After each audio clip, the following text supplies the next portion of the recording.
I've got a lot of information for you today in the second episode of Trade Cave. We've got a big movement in the semiconductor space here today in that industry. We're also going to talk about the closes on some of the trades that I have talked about previously on the channel that aren't Bitcoin miner related. We're also going to talk about the Bitcoin miner closes and how those differed from some of these other closes and how that is also quite interesting for the Bitcoin miners today. They were very interesting, especially in relation to how they were reacting towards Bitcoin today. So first of all, the news: semiconductor stocks, some of our favorites like NVIDIA, are down in a big way today, and that is due to ASML. ASML had their earnings today, and they missed their earnings.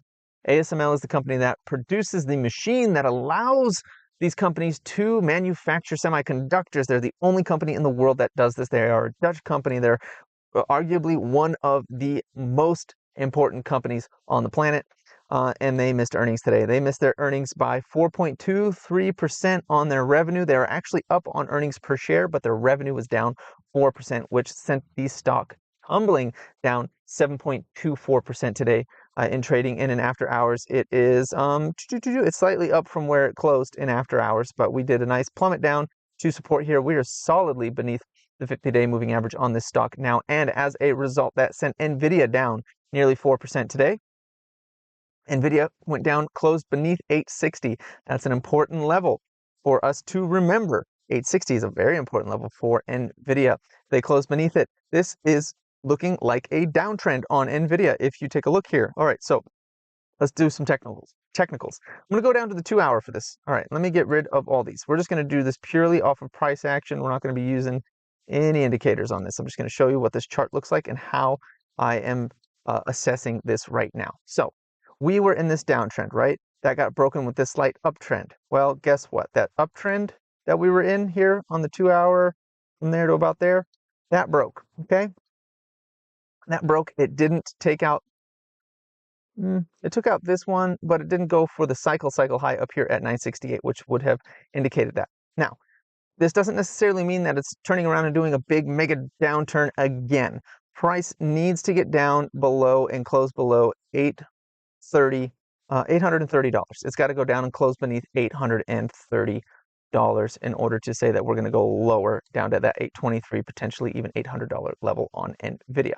But I think that there is potential that could happen because we're now in this downtrend here, this one right here. We're now solidly in this one, and honestly, we're kind of breaking below that one. But we had a leg down, followed by controlled buying up, down, controlled buying, and then now we're selling off. And look how much more aggressive the sell-off is compared to the controlled buying. Okay, we did this one little move to get everyone convinced that we were going to go up. That was a fake out breakout. And then we had the news last Friday come out, right? That sent us down. And then over the weekend, things got a little spooky. So we went down again. And then today, ASML had its bad earnings, which sent it down even further. So NVIDIA is actually looking like it wants to come down. Now, we might see a little bit of a move up here on this, maybe up to potentially up to 854, 855. If it gets back above 860, I would go ahead and say that this is probably going to start turning around and go for that 880, 890 level. But as it stands right now, the fact that we closed pretty much on the bottom here, on the lows here, this pretty ugly candle down there, the shooting star right here, this looks like it wants to come further. And with the bad earnings on ASML, that is putting further fear on semiconductor stocks right now, in that they may also have bad earnings that are coming up. That doesn't mean that they will, but the speculation has now, the expectation has now become that any stock related or adjacent to ASML in terms of stocks that are buying their product or that would need their product to make money are also likely to do worse, because in fact they bought less products from ASML, meaning they're producing less, and meaning their earnings aren't likely to be as good as people are expecting. So that's why we saw that sell off today. And since this is pretty big, pretty engulfing, if we might see like a little green candle tomorrow, the next day, maybe, and then further continuation down to that 823 level. But if it just continues tomorrow, like if it just continues to fall tomorrow, given this close down significantly below 860, I would not be surprised to see another, 2-3% fall tomorrow down. And let's see where that would take us. We got another 2% down. 192, 1.92% would take us down to that 824, 823 level that I've been talking about on NVIDIA. Now, this doesn't mean run out and short it. That's not what I'm saying. This is not financial advice and not a suggestion to buy, sell, or hold any assets whatsoever.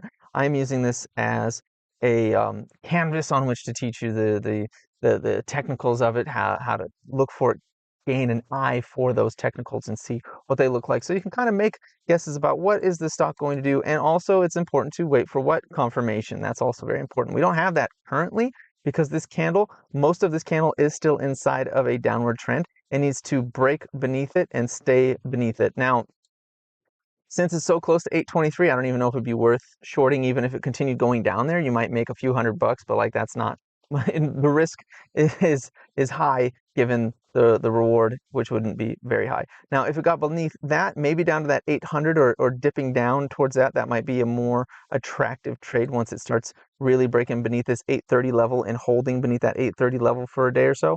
That might be interesting. Now, but NVIDIA and some other stocks do have a tendency to just like rip right through levels. So like if you blink and you miss it sort of situation on those. But that's what's going on with NVIDIA right now. It looks like it wants to create another leg down. So we had this leg down that was on March 26th until April 9th. And then we had April 10th and 11th. And then, you know, bad news ended that little rally that it wanted to do, and it started coming right back down, and now we're teetering right on the edge of taking this next leg lower. This would be something similar to like an Elliott wave. I'm not going to go over that right now, but it could potentially, if it keeps going down, create a situation like that, which would take us significantly lower than $800 if it actually turned out to be an Elliott wave sort of formation here on this. But we'll have a look-see here. It had a little bump up, it failed, it started coming down, it's testing the lows again. If it stays at those lows or opens tomorrow beneath 830 for whatever reason, I'm looking at 823, I'm looking at 800 in the next few days here on NVIDIA, if that is the case. The other thing to watch out for as well is the broader market itself, the SPY. The SPY is actually down. This is a 2-hour chart. We're under the 200-day moving average. It started making a megaphone down here on the 2-hour chart, and it is trending towards the bottom of that megaphone right now on the SPY. If that were to break, I would absolutely expect that to take us down to about 493.65. That's what I've got it to right here, 493.65. That's what I would expect this megaphone to take us to if it were to break down beneath it. Let's take a look at the daily and see how brutal that looks. We are beneath the 50-day moving average on the S&P 500 right now, and we've been down there for 2 days. So we have confirmation down here now. I am feeling decently confident, and of course, not financial advice and not a suggestion to buy, sell, or hold any asset whatsoever. I am decently convinced that we are likely to come down to that 493 level, which would still be bullish, by the way. It's still bullish, but I do see us potentially doing that. This looks very much like a bear flag. We closed beneath the 50-day moving average twice. We're outside of this descending trend line, meaning we are breaking down. And this is likely to accelerate from here if we were to get some volume to come in tomorrow. Now, we are oversold on the RSI, and we are flashing a VIX fix bottom here as well, but that doesn't mean that it will turn around. It means it has that means that it could, doesn't mean that it will. So I'd be looking for, 493.65 for support, and if that were not to hold, 479.98. And even if we came all the way down to 479.98 or 480, in fact, I'm just going to put that as 480, all the way down to 480, even if we did that, we are still in a bull trend. We're still a bull trend. So I wouldn't worry about it too much, but I am looking for it. Like if we came all the way down to 480, that's only an 8% drop. That's not even an actual correction. It's not mean reversion or anything. It's a very standard correction move. I mean, let's see, it's likely smaller than what we did on this handle here. Let's see, what was this handle? We went from here down to 480 down to there. Yeah, we did 11% on this handle for that big cup and handle. We did an 11% move. So if we were to just do that same 11% move, which is pretty common, like 10 to 11%, we would come all the way down to $467 on the SPY and still be in a bullish move on the SPY overall. So we could come much, much lower and still be in a bull run. So we might come in contact down with the 200-day moving average here. We have not traded beneath the 50-day moving average over here since the last time we went under the 50-day was September 2023. The first time we did it after being above it was August 16th. I think I said that wrong, actually. Okay, we got above the 50-day moving average. Officially got above it November 6th, 2023, and we've been above that thing ever since. That's all you need to know. And now we've broken it, and we are likely to make a move down, maybe down to 493, maybe further. 493 would represent an 8% pullback, I believe I said. Yeah, that would be, oh no, it'd only be a 6% pullback. Right now, we're not even at, we're barely at 5% pullback, so nothing to worry about, but we can go a lot further and still be bullish. So I am watching this to the downside. I think 493 is likely to come in, and if that doesn't hold, 480 will come in soon after in the next coming days or weeks. And I do think that May and June may do that. We may get very much a sell in May and go away sort of scenario for the seasonality on the SPY there. So that's those two. That's the NVIDIA and the SPY. Those are really important things that were happening today. Let's take a look at Bitcoin. Bitcoin is currently trading at, what is it currently trading at? Let me see here. This chart is way off base here. Let me take a look here, scooch in. We are at 60,950 and we are pushing down quite hard. So we actually flashed down to $59,000 today. I think this is a shakeout before the breakout sort of scenario here on Bitcoin. You can see we've been in a pretty controlled selling pattern ever since April 11th. Candles have been about the same, 4% down, 4% down, 3.5% down today, 4.5% down. We've been doing a very similar amount of movements down, like every day with a couple of pauses here and there, just, so people don't completely lose hope. And, even down here, a hammer candle here yesterday in order to make people think, oh, we're going to turn around, and then you just erase that liquidity immediately after. Like it's a fake out. Here, I think we're doing the build of liquidity into the halving, and then from there we'll see it probably climb up on Bitcoin. I will be looking for a breakage of this channel right here. Let me draw it. This channel right here. I'm looking for a breakage of that channel right there. Once we get back and above that, which would be above $64,000, I'd be looking for this thing to start charging back up towards the highest again on Bitcoin. Now, if we break $60,000, yes, we could come down to $52,000. That is the next significant level of support on Bitcoin. So keep an eye out for that. But I do feel like this is kind of the shakeout as we go into the halving in 2 days. They're trying to shake out those weak hands, I think. Now, going to the miners. This also gives me hope. Miners are up today. They were up today across the board. A few of them might have been down, but most of them were up today. And up in a nice way. We can see here, we did another Morningstar pattern here, just like we did back here, which totally faked us out last Friday. We did it again right here. We have a red candle on Monday. On Tuesday, we had technically a green candle, but it was still a negative candle. And then today we had a positive candle that engulfed previous two candles. That is not the best Morningstar, not the most bullish one I've ever seen, but that is indeed a bullish pattern once more showing up down here after that war scare.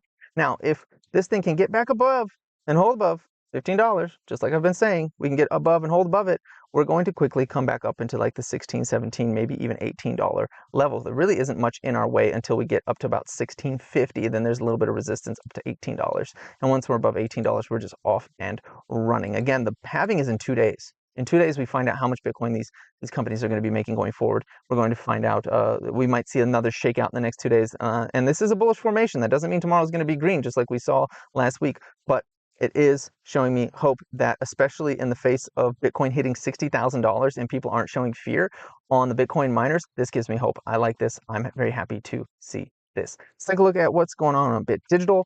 BitDigital is not BitDigital. Let's take a look at BitDigital. It is down actually by 0.5% today. It's holding right here in this little area at the very bottom here. It's in a very tight pattern right now, very oversold. It's not looking great, but it's not looking too bad. If it can flatten out here and go flat for like a month or two, I think this thing could break out of this downward move eventually on BitDigital. All right, Bitfarms. Let's take a look at Bitfarms. Can I type? I don't know. Bitfarms. Okay, Bitfarms is actually positive today. It was positive today. And just like on CleanSpark, we got this little bullish candle pattern right here. So we have a red day on Monday. Tuesday was a negative day, even though that was a green candle. It was still a negative day. And today we had a candle that actually engulfed the last two and closed slightly above the body of that candle on Monday. So this, again, is that Morningstar bullish pattern. That's what I'm pretty happy to see that down here. That means that the bulls are fighting. And and we're outside of that descending channel, that aggressive descending channel. We're out of it. We're out of it today. If we open tomorrow anywhere above 170, $1.70, anywhere above that level, and we've broken out of that channel. Now, we need to hold it until Friday, obviously. We need to hold it until Friday. Otherwise, we didn't really break out of it. We could easily come back into it. And this candle is not confirmation because the wick is touching that channel. I need at least two daily candles completely detached from this descending channel before I'm saying that it's broken. But today was really positive in terms of getting out of that very controlled selling pattern on Bitfarm. So keep an eye on that right now. Take a look at Mara. How did Mara do today? Mara was plus 0.2%.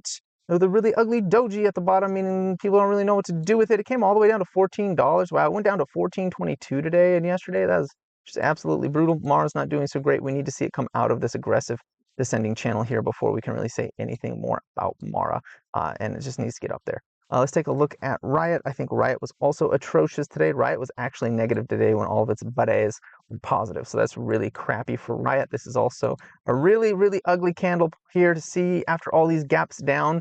This candle here with the body, long wick on top, body coming down red to the very bottom of it. That again, I believe, shooting star. Is that a shooting star? Or is that the bullish version of it? I don't know. It's a star. It's a bad candle. That's what I'm trying to say. This is a very ugly candle. This is showing that RIOT wants to continue to come down, and it likely will come down to that $7 level. Of course, not financial advice. Not a suggestion to buy, sell, or hold any assets whatsoever. RIOT's chart simply just does not look very good. Take a look at CIFR. I actually loaded up on more warrants for CIFR today. I got a little bit more of those. It was up almost 2% today. We're flattening out down here right on my little box here. That was great for CIFR. On the warrants, let's take a look at the warrants. It came down to 88 cents. I actually have another buy order in here at 84 cents to get me up to 1,000 shares for these warrants, and then I will be looking to sell them around the 150 to maybe even 180 range. I'm hoping to make about 800 bucks on this move here. That would be fantastic. But around 84, 85 cents, I've got another buy order that will trigger if it gets down there. It might have already triggered. I need to take a look at that. I haven't looked at it yet, but that's what I'm looking at the warrants right now. So that's the Bitcoin miners. A lot of them were up. Some of them were down. They're diverging from Bitcoin. Bitcoin was down 4% today, and the miners were not. So keep that in mind as we go into the halving. MicroStrategy was actually down 5% today. Off of that, we talked about that earlier today. This is their chart that came to the 50-day moving average, closed beneath it.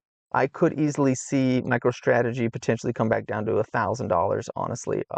Here in the next, right before the halving, I can see it come down to $1,000.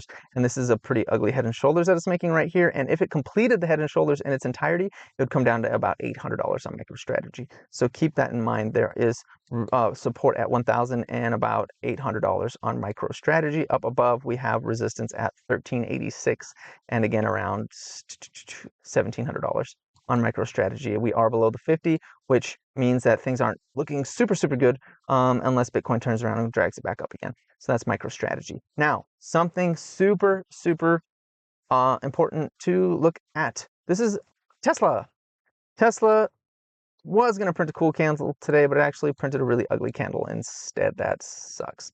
So I was looking at this. I was thinking it was going to be 2 hammer candles right in a row. I was thinking that was going to be super bullish, but then we ended up in the last few minutes of the day closed even more negative than before. So honestly, that's kind of a bad omen. I don't expect to see this to recover. I was hoping to see a candle that told me it wanted to recover in the next couple of days or weeks, but instead I'm seeing a really bad candle. We've got earnings next Tuesday on Tesla. So if that earnings comes in bad, like if it comes in bad, I am looking at 145, maybe even the high 130s on Tesla if that happens. If earnings come in good, we're probably going to turn into a rocket on this bad boy and come back up to like the 170 range, maybe even higher than that, up to 180 before we start finding some resistance to hold us back as we chop around the side of this ascending channel on Tesla. So that's what's going on with Tesla. Let's take a look at not Square, Block. I almost said Square again. Block. Block is getting towards our area here. So let me get rid of this one. I have too many lines on here. So this right here is actually the halving. Block got down to 71.91. If Bitcoin continues to come down I do see block coming down to like that $70 range. I really would like it to tap this box. It taps this box, I very likely will go long on it if it taps that box and doesn't break into it over a day or two period of being in that zone right now. So we got faked out to the upside. Then of course, bad news, just like everybody fell on those 2 days. And then we got one little day of relief. And then today's like this really, really ugly doji right here. I don't love that. So that kind of gives me a hint that we might be coming down a little bit more on that. I do think that it will likely come into the $70 range, maybe just tap 70 right on the head and then take off from there. Of course, earnings could be a speed bump even after the halving for this thing, May 2nd. So I'm thinking after the halving and after these earnings on May 2nd, that might be the final flush out of this stock where it could potentially even come all the way down to $65 if earnings aren't good. And then from there, we'll start seeing it build back up and try to make a staircase on its way back up after that. So that's what I'm looking at that square right now. The other one I like talking about sometimes is Palantir. Palantir. Oh, Palantir, Palantir, Palantir. It's been holding beneath this descending trend line ever since March 7th, and we held it again today. We broke beneath that 2160 range, which I was hoping would be some kind of support. We're coming towards the bottom of the previous day's candle here. We're likely to come to $20 on Palantir. This is a big head and shoulders. The bottom of that head and shoulders is $20. If $20 does not hold for some reason, if it doesn't hold, we're going to come back down and test $18 beneath this gap, very likely. I don't know if we'll fill the gap entirely, but we're going to come into the $18 range if 20 does not. Now, we are building a lot of liquidity here. This is getting weaker. You can see that the daily volume is not growing anymore. It was for a little while, but like it's not that high. It's not as high as it was on the way up. It's significantly lower. So this is pretty controlled in terms of how this selling is taking place. Like it's been in a pretty tight range ever since the beginning of April here. So I'm looking forward to come back down to that $20 range. I do have a few hundred shares of this. I do sell calls off of those shares to generate income on the way down here, and I've been doing that. I want to get more so I can keep doing it, so I can do some like halfway passive income on this bad boy here. Now, the very last thing I want to bring forward today, this is something I've been watching for a while. Now, this stock does break some of my rules, and I'll tell you about those, but ARM. Let's talk about ARM Holdings. ARM, I've been watching this one since it IPO'd, and I didn't trust it because it was a SoftBank IPO, and those often don't do super well. I should not have thought that. I was hoping I'd get it around, like after it came up to like the $70, $80 range, I was hoping to pick it back up in the high 50s. Never came back there. In fact, we got one good earnings report here on February 7th with a 17% beat. And this thing went off to the races, went all the way up from $80 all the way to $163. And now it's been kind of bleeding off from there. And today we got that news from ASML that caused this thing to drop nearly 12%, coming back into an area that I would consider a buy zone. Now, this is not financial advice and not a suggestion to buy, sell, or hold any assets whatsoever. I have not bought this stock yet. I am waiting for it to come and see how it interacts with this line right here. It's the bottom of the body here on this candle after that big run up after earnings. It's the February 9th candle. It's right at the bottom of that candle. That's at 105.93 or 106 if you want. I want to see how it interacts with that. Depending on how it interacts with this level, assuming it touches it, that will tell me whether or not it's going to come back to this long-standing trend line which goes almost back to the inception of the stock, down here at the bottom also of this first candle after those earnings date at 93.79, and I'll put a line right there. It'll tell me if it's going to come down to here or if 106 is the reversal point. That's what that is going to tell me when it interacts with this line. The fact that it sliced right through the support at 115 and just beelined it straight for that 106 level, it didn't quite make it, but it started going right for it, tells me that it wants to touch this, or at least get super close to it. And then once it gets there, that's where we'll find out how strong this level is. If it's going to start flagging and then bounce, or if it's going to flag, come down, and then bounce somewhere around $93, which is where I'd be super happy to pick this thing up. The earnings for this does come in on May 8th.